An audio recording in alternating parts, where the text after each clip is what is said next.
चीन सरकार ने कैलाश पर्वत पर चढ़ने पर प्रतिबंध लगा दिया है।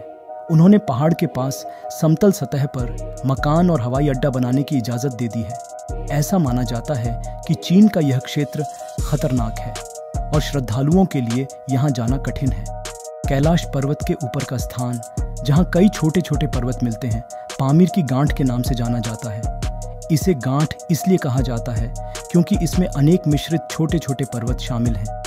पामीर की गांठ जमीन से 5 किलोमीटर ऊपर एक समतल क्षेत्र में स्थित है, जहां घर, हवाई अड्डा और अन्य संरचनाएं बनाना संभव है। पहाड़ पर हवाई अड्डा नहीं बनाया जा सकता, भले ही पहाड़ समतल हो। हालांकि इसे कुछ हद तक बनाया जा सकता है, लेकिन वहां विमान को ले जाना चुनौतीपूर्ण होगा। यही कारण है कि कुछ क्षेत्रों में इसे छत कहा जाता है। पृथ्वी पर उच्चतम बिंदु का नाम क्या है? ऐसा प्रतीत होता है कि कैलाश मठ पर्वत पर चढ़ने पर चीन सरकार द्वारा प्रतिबंध लगा दिया गया है। इन प्रतिबंधों में पहुंच पर सीमाएं और अनुमति की आवश्यकता शामिल हो सकती है। कुछ लोगों का मानना है कि यदि सरकार चढ़ाई अभियानों के लिए वित्तीय सहायता प्रदान करती है तो इससे क्षेत्र में गतिविधि और प्रगति आएगी। हालांकि इसके प्रभाव और शोषण की संभावना को लेकर चिंताएं हैं। चीन ने शिवली नामक छोटे पहाड़ों वाले क्षेत्र में एक पड़ाव बनाने की योजना लागू की है। ये पहाड़, जैसे देहरादून और हरिद्वार शिवालय, बहुत बड़े नहीं हैं। देहरादून से भी बड़े इलाके हैं। देहरादून में शिवालिक शंकर जी नाम का एक खतरनाक क्षेत्र है, जहां भक्तों को काफ़ी दिक्कतों का सामना करना पड़ता है। भगवान शंकर जी अपने भक्तों के लिए और अधिक बाधाएं उत्पन्न नहीं करना चाहते हैं, ताकि उन्हें चुनौतियों का सामना नहीं करना पड़े।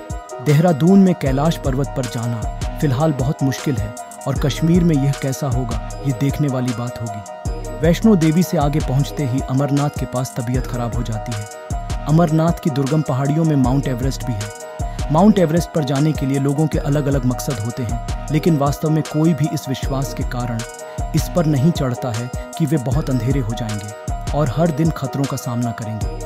ऐसा इसलिए है क्योंकि माउंट एवरेस्ट पर पहुंचने से पहले 6 महीने की प्रतीक्षा अवधि की आवश्यकता होती है, जिसके दौरान प्रशिक्षण के हिस्से के रूप में गहन साइकिल चलाना और छोटे पहाड़ों पर चढ़ना सिखाया जाता है। जब आप इस प्रशिक्षण से गुजरते हैं तो आप एक समर्पित पेशेवर बन जाते हैं, और जब आप एवरेस्ट पर चढ़ते हैं तो अधिक ऊंचाई पर कम रुकावटें आती हैं। सीधी धूप बहुत खतरा पैदा करती है क्योंकि बर्फ तीव्रता से परावर्तित होती है, इसलिए सुरक्षात्मक चश्मे के उपयोग की आवश्यकता होती है। माउंट एवरेस्ट पर पहुंचकर मैं ही इसे फतह करूंगा।